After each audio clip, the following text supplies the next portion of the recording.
Hello, everyone, and thank you for attending this webinar workshop. At the end of this webinar, you will be able to conduct test result analysis of courses that you teach.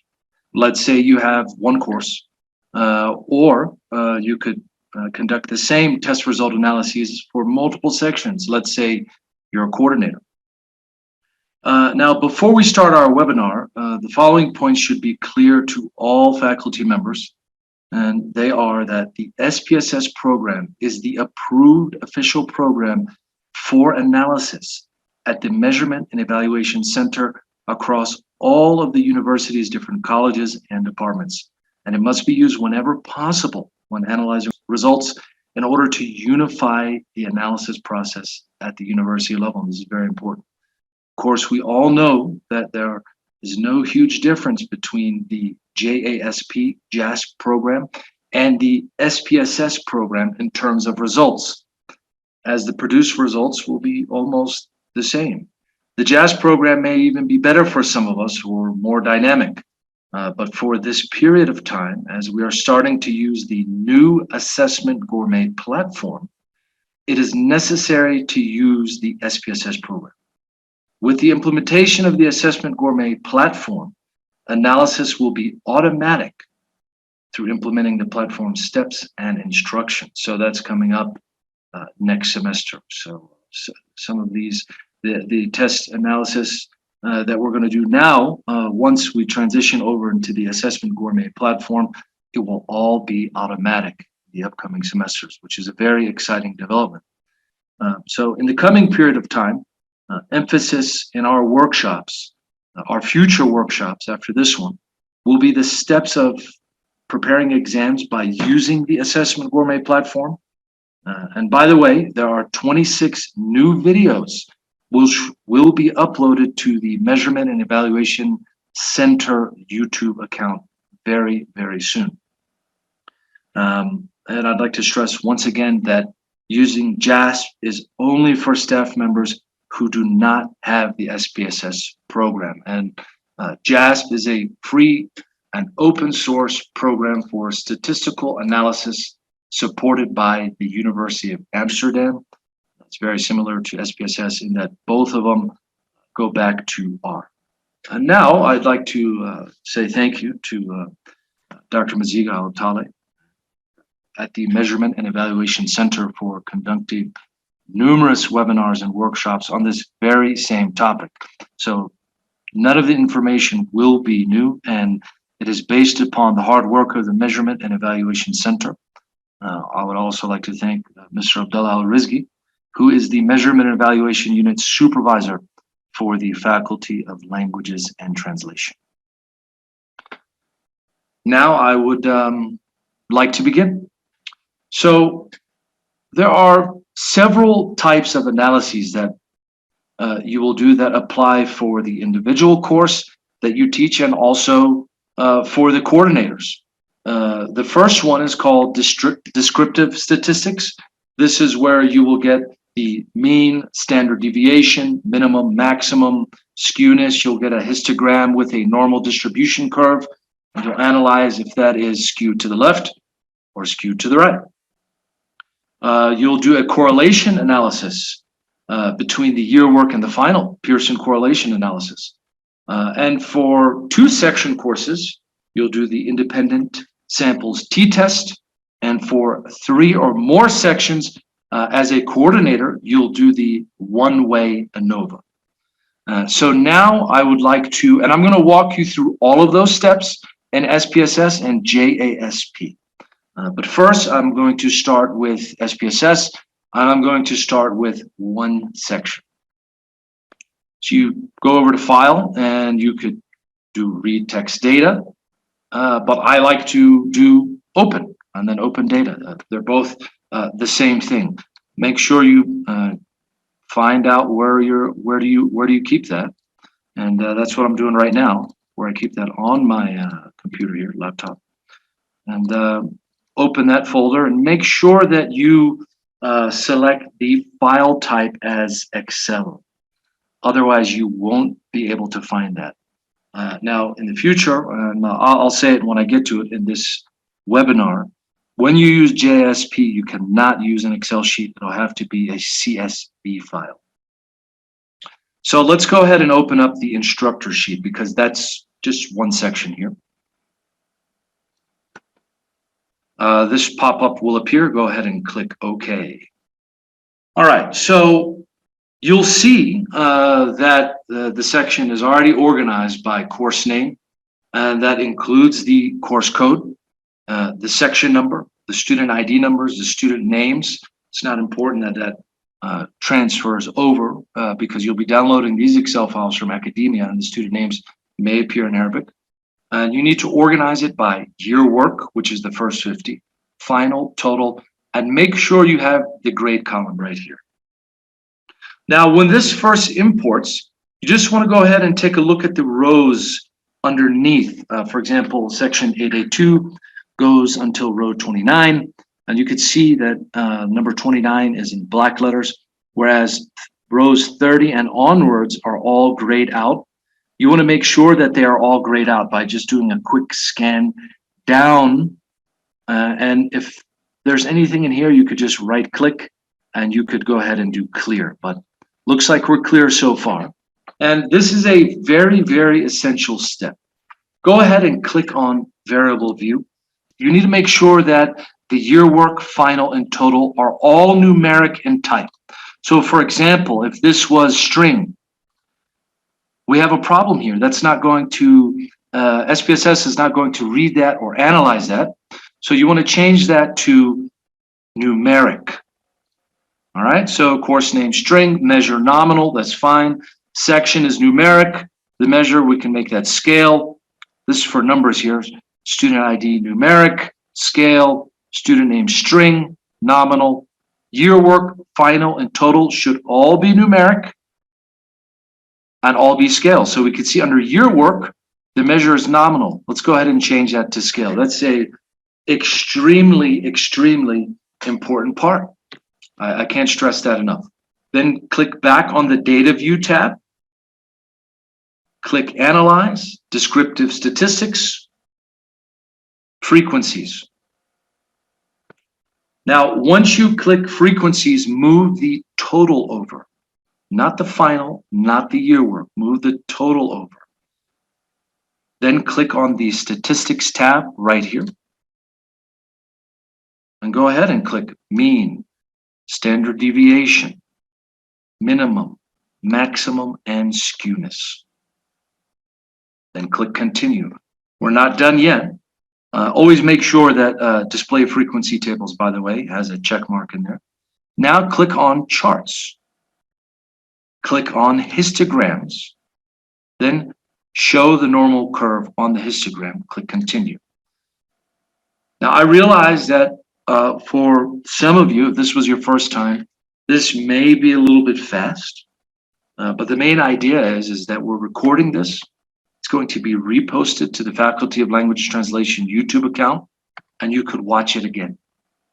And after a period of time, it'll come second nature.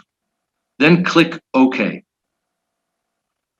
Once you do all of that, just wait a little bit, let it process, and then you'll get your statistics right here. And you always want to make sure that missing says 0. Now, why might you have a number in missing? Well, maybe in the data view, you had an extra row. Do you remember when I was showing you number 29 was in bold and rows 30 and down were grayed out? You want to make sure that there's nothing else that kind of snuck its way into that. And if so, you want to clear. So you have your statistics here. You have your mean, standard deviation, skewness, minimum, and maximum. Now, some of you are looking at this number and you want to know what does skewness mean? Well, that's related to the histogram and which way the tail on the histogram is moving, which way the normal distribution is skewed. This webinar is strictly or mostly about how to do it in these programs, not the analysis. So you'll copy that information over to your analysis form. And you'll copy this histogram over to the analysis form as well. Just right click copy and then you paste it into the Word. then you resize. Make sure you resize. Let's move over to JASP. We know that this is an open source program from the University of Amsterdam, recommended by several of our colleagues. They use it in their research. Now, you can also use it in this process as well, but I just want to reiterate the guidelines from the Measurement Evaluation Center is that this is only for staff members who do not have the SPSS program, because the officially approved program is SPSS, and they would like to unify that. With all that being said, I would also like to reiterate that in the future, once we transition over as a university or as a college to the Assessment Gourmet platform, all of this will be automated. It'll be done for you. And that's what the future workshops will focus on. So now that you open up JASP, you can Google it and download it. I have 0.14.1. There are newer versions. They're all the same. So once you do this, you need to keep in mind, you're going to use JASP. It's a CSV file. How do you get a CSV file? Well, you open up your Microsoft Excel document, you go to File, Save As, and just select the file type as CSV, and you're done. So assuming that you've taken that very, very important step, all you have to do next is come to this burger menu here in the top left, open, go down to computer. You can browse wherever you put that. I'll go here into where I put that. And then I'll open the instructor sheet. You see that CSV? It only opens CSV. And then the data will import over. And then after that, it's pretty straightforward, simple, very easy, and very quick. So you just click on descriptives. After you click on descriptives, put the total into variables.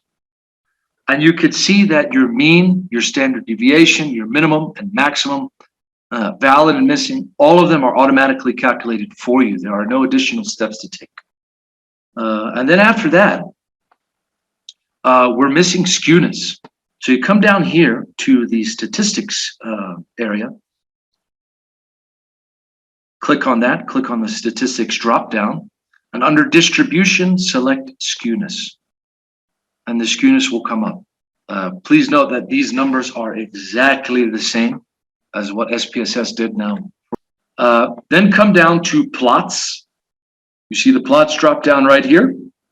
Click on distribution plots, then click on display density. Now this is the normal curve line that we're looking at.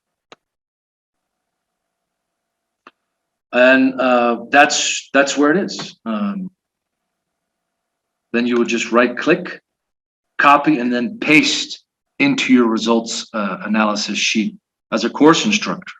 Now, in my opinion, the histogram and the normal distribution curve is far more superior in SPSS in that you can clearly see which way the histogram or the box plot, whatever you want to call it, is skewed, clearer than what we see here.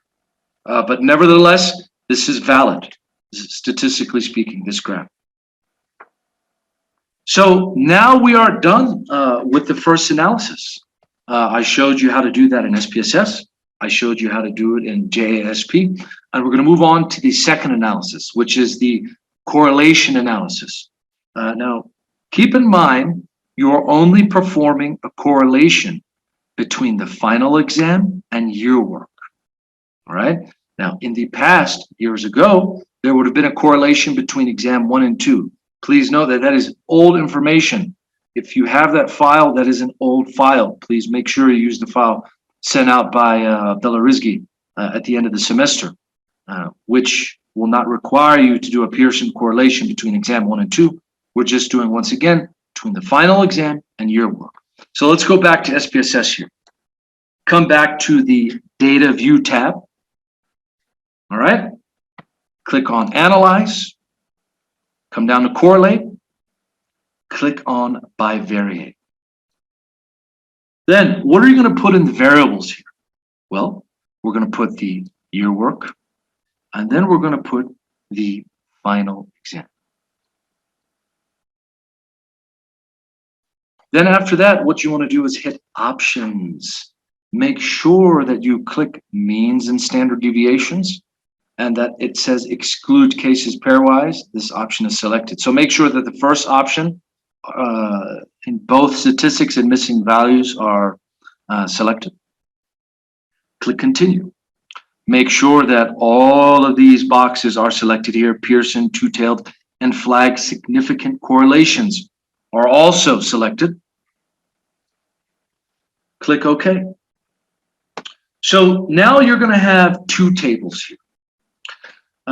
Please concentrate on the second one, which is correlations. In the first table, you have the mean score for the year work, but the second one has the information that you need here. The information that you're going to take here is the 0.793. Also, you can see that the SIG two-tailed here is 0.000. I just want to quickly explain that. I know I told you that we're not going into the analysis and interpretation of analysis, but I'd like to just quickly touch on that.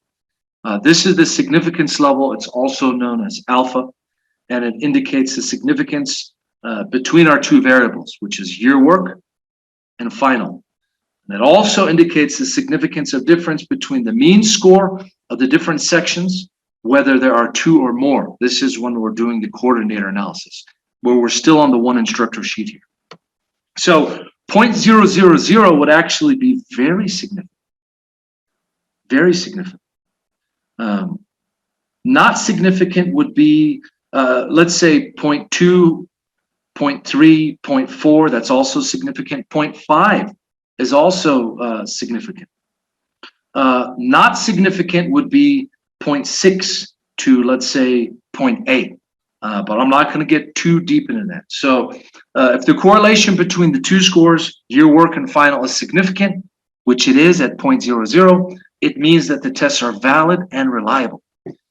If they're not significant, for example, let's say it's 0.700. Let's say it's 0.6. Then you would have to justify the lack of that correlation. Now, just going to Pearson correlations here. A positive correlation means that there is a strong correlation between year work marks and the final ones.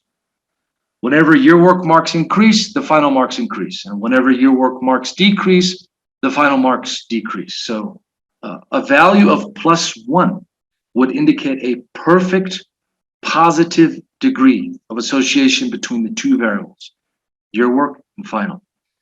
If this Pearson correlation is negative, that would mean there's a weak correlation between the year work and the final.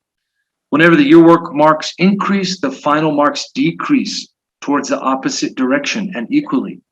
So you would have to explain that if the Pearson correlation comes up as negative. Now, there are all kinds of strengths of association. A large correlation would be 0.5 to 1. Medium, you could say, is 0.3 to 5. And 0.1 to 0.3 is small. And it would be the same thing if it was negative. So you have a small, medium, and large correlation there. So a zero correlation would mean that there's no correlation at all between the two types of marks. So this Pearson correlation here, not the alpha, this Pearson correlation here is 0. That's not good either, and you should probably justify that. Okay, so now I'd like to go back to JASP for the correlation. Remember, I'm just mostly focusing on the steps here. So you can see, right?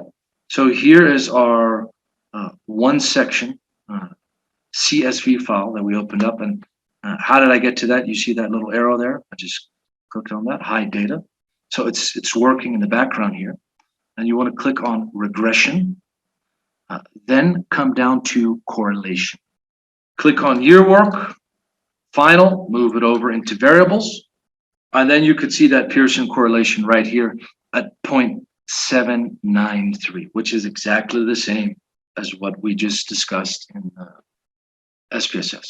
So now I'd like to go back to SPSS and let's open it up as if you're a coordinator. Open a new data set as if you're a coordinator. So we can go to File, Open, Data. Make sure that you sort the files type for Excel. And then I have a coordinator sheet here. Click Open. Click OK. So the first thing you want to do is come to the data view, kind of scan that. We come up to row 79. But then after row 79, it's no longer grayed out. It's still in black here, so that means we have some extra information, which we do, which just popped in row 118. That's problematic. We don't want that. So you can go ahead and click on 80 and then come all the way down to where you see that issue. So you can come all the way down if you want, and just right click, clear. So that'll prevent any issues in SPSS in the background when it's giving you the output there. Let's say that you have two sections of reading one. You would still have to do this, but you wouldn't do the one-way ANOVA. You would do the independent samples t-test. One-way ANOVA is for 3 sections or more, and we're going to get to that later. So let's go over to the variable view, make sure everything's okay. Year work final and total, that's all numeric and scale. We see the section student ID.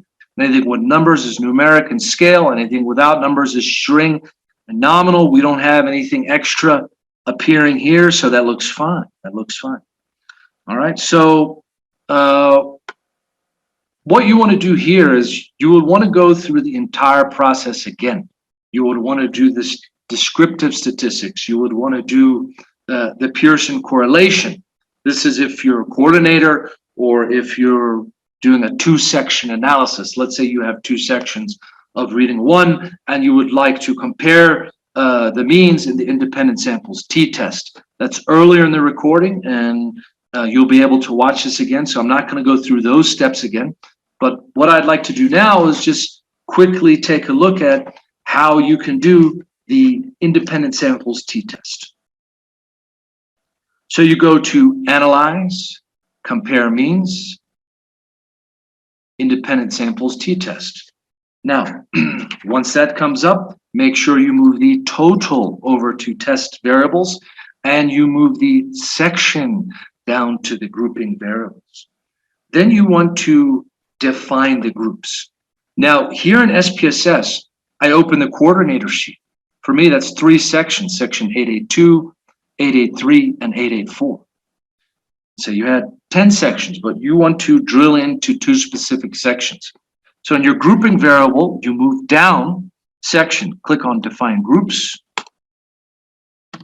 882 in Group 1, 883 in Group 2. Continue. Under Options, you just want to check that it's at 95% and exclude cases. Analysis here, and then click OK. So this information will come right up for you. What you want to focus on is 2 parts of this. Focus on your t-value right here at 0.479 and focus on your sig 2-tailed at 0.634. This is what you're going to transfer over to your course analysis sheet. And you can go back, this will be posted, you can go back into the recording where I quickly went through the correlation values. 0.1 to 0.3 is small, 0.3 to 0.5 is medium, and 0.5 to 0.1 is also large. And it would be the same thing for the negative values of what I just mentioned as well. Just to reiterate, independent samples t-test is between 2 sections. And now I'd like to move on to the one-way ANOVA. This is where you compare the mean scores of more than 2 sections. And don't forget that we need to perform a post hoc Sheff test as well to see significant differences between the different sections. You need to analyze that and compare the means. And this is essentially what one-way ANOVA is. Much like t-test, you go to Analyze, come down to Compare Means, then click on one-way ANOVA. Once you do that, move the total over. Then move the section down to factor. Then click on post hoc. Once you click on post hoc, you want to select the chef option right there. All right, and basically that looks at which sections are different, which sections are similar. This is what the post hoc chef test is able to do for you. Click continue, click OK. And that'll come up right here. You want to focus on one-way ANOVA, you want to focus on your SIG value and your F value right here. That's what's going to move over into your analysis sheet. But as a coordinator, what you would look at as well and explain in your analysis of the result are the comparisons between the sections. What are the mean differences? Do we have any large errors? Do we have any large upper boundaries or lower boundaries? That will help you pinpoint any sections or any anomalies or trends. Okay, so now we're going to go back to JASP to calculate the one-way ANOVA. Now, in JASP, I calculate the one-way ANOVA first before the independent samples t-test, and I'll be able to explain that to you as I'm doing it. So let's go ahead and open the coordinator CSV file, not an Excel file. It's an Excel comma separated values file. Okay, open that up. It's importing the data right now. Okay, so this has now imported the coordinator sheet, and I just did a quick scan to make sure that there's nothing lingering in these extra rows here at the bottom. Everything's okay. So you go ahead and select one, click this Anova tab at the top, and under classical, click Anova. Once you do that, you want to move the total over to the dependent variable. So section comes here to fixed factors here. And we could see that the SIG, which is P, and the F, which is the value, is exactly the same, 0.954 and 0.390, which appeared here in the one-way ANOVA using SPSS. So the calculations come out exactly the same. But it does get a little bit tricky. It does get a little bit tricky when you're doing the independent samples t-test, when you have two or more sections.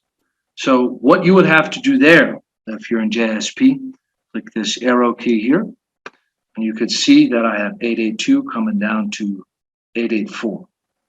And let's say I want to compare 882 and 883. You can't edit these files directly. What you have to do is you have to double click to edit the data.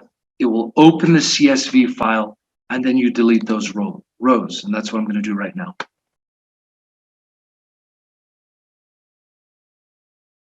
In the screen here,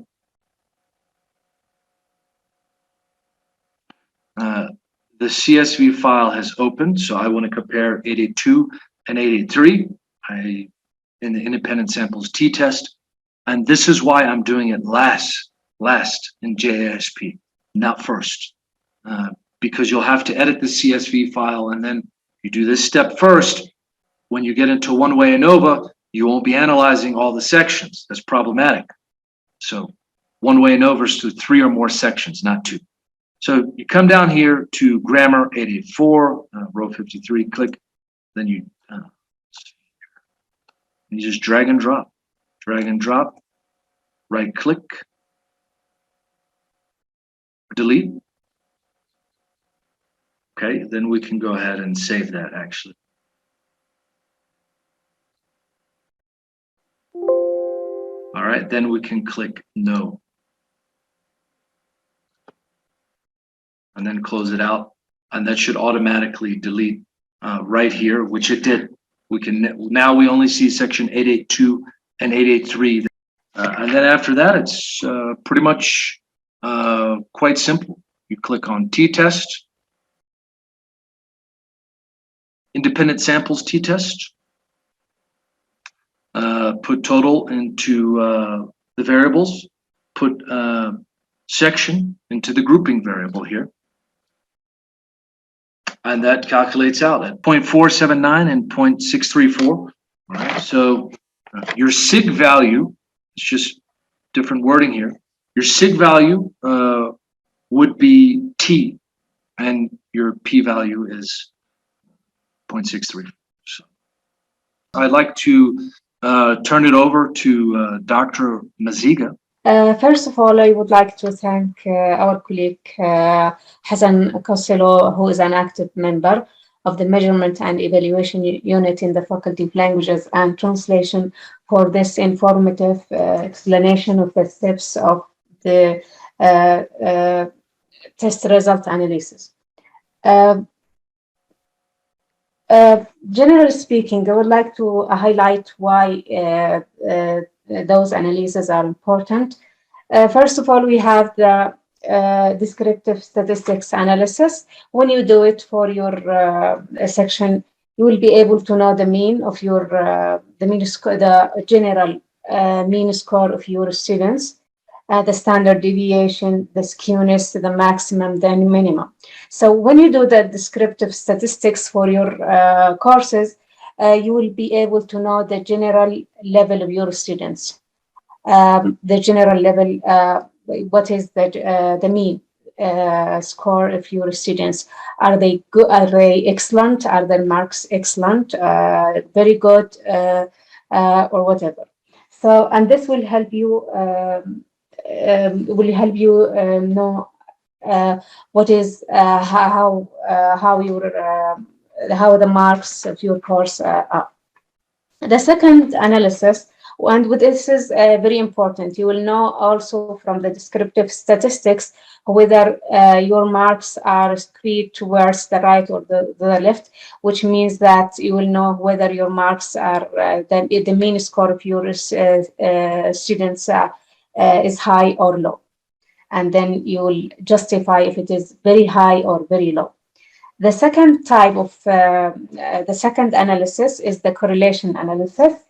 And this is also then done for all courses. The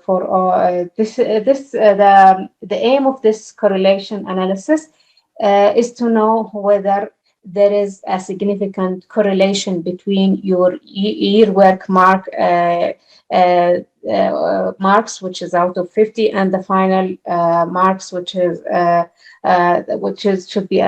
out of 50 also now in this during this time.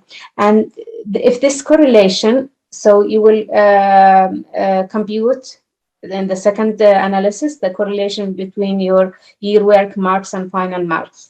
If this correlation is significant, this means that this is something good. If it is not, it is good for your course. So if there is no correlation between the year work marks and the final marks, you have to justify why there is no correlation between them. The third analysis is for the two sections. Is called the independent sample t-test. And in this case, you are going to compare between the mean scores of the two sections. And when you compare between the two sections using the independent sample t-test, you have also some significance. If the difference is between the two sections is significant, this is not good. It is not like the correlation. It is the opposite, okay? So if the difference between the two sections is significant, it is not good for your course and you have to justify. But if the difference between the two sections is not significant, this is good. And this is similar, it is also true for the three sections. And for the three sections, you will use the one-way Anova, and you will compare more than 2 sections, and it is the same. The sections, if there are significant differences between the sections, you have to justify. Sometimes you have different circumstances for different sections. They are taught by different teachers, and you have to explain why their marks are different if there is a significant difference. This is a general summary of the analysis and why they are important and for your course. Generally speaking, the conducting these analyses for your courses are very important each semester because it will help you in the first place as a teacher to improve your teaching. It will help the decision makers to improve their policies and to make the learning and teaching better. As our colleague Hassan Costello mentioned, that with the introduction of the assessment gourmet platform, it is something positive, and it will help you a lot in assessing your students' grades. And in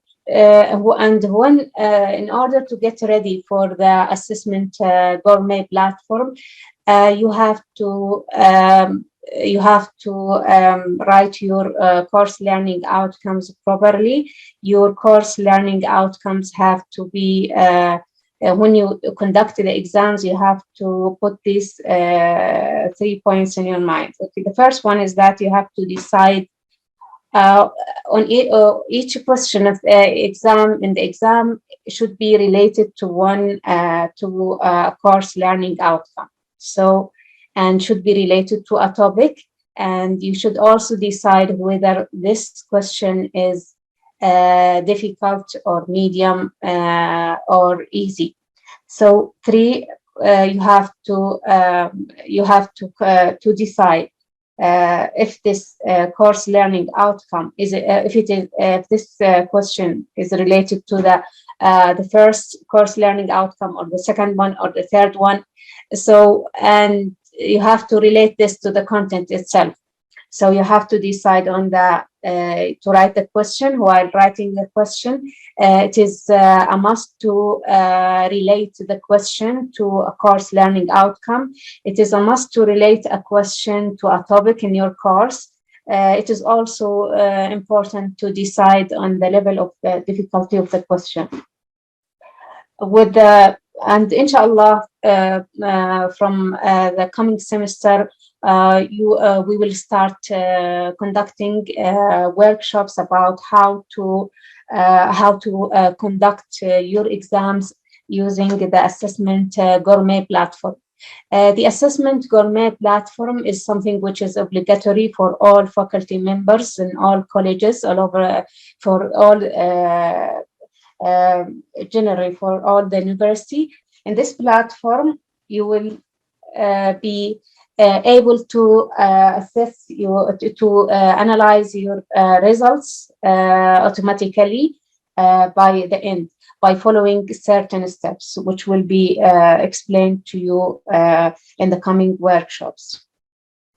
Yes. The assessment gourmet platform will be useful for conducting exams, whether they are paper-based exams or computer-based exams.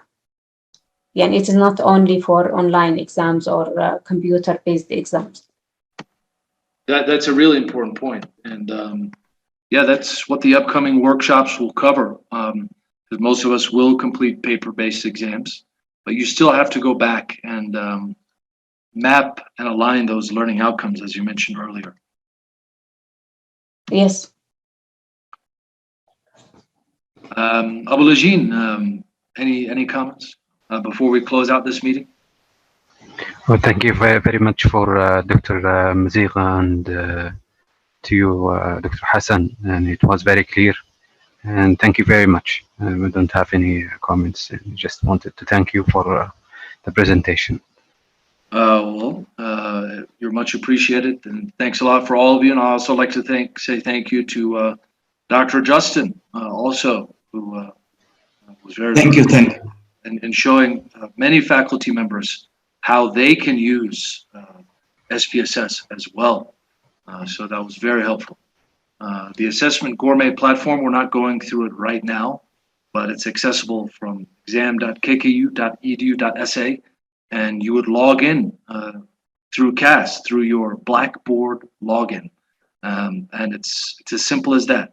So we really hope to see the benefits of Exam Assessment Gourmet. And thank you all for coming tonight.